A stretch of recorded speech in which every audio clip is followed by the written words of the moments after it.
Promotion-chasing Northamptonshire had to settle for a draw with Essex in their latest LV County Championship match in Colchester after Ryan Tendescarter and James Foster batted out much of day 4 after the penultimate day of this game had been lost to the weather.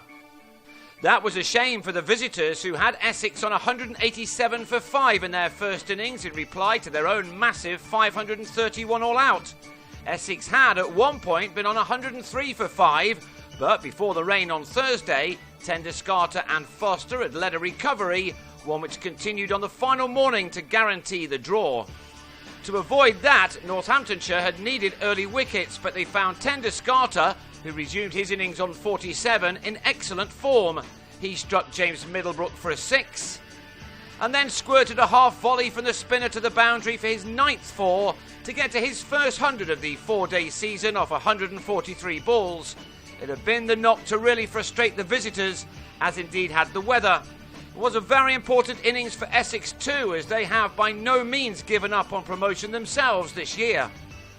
Tendescarter had added a crucial 180 with Foster by the time that he was well held at short leg by Ben Duckett off Middlebrook to go for 103 at 283 for 6.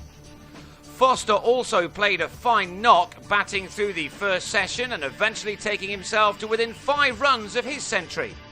But having added another 50 runs with Graham Napier for the 7th wicket, the Essex skipper top-edged a sweep off Middlebrook to be caught by Trent Copeland.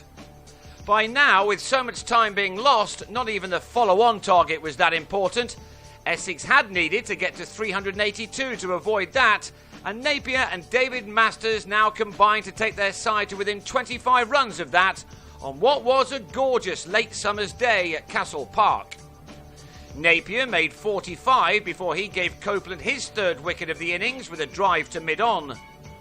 That brought in Monty Panesar for his first innings as an Essex player, and his first boundary was widely applauded. It turned out to be his first and only one, as he was then bowled by Middlebrook for 7. Reece Topley was then trapped in front by Azarullah as Essex were all out at tea for 396, which left them 135 runs behind. Middlebrook then had a bit of an outdoor net session with Stephen Peters as they batted out 13.5 overs before both captains shook hands on the draw, with the visitors on 54 without loss.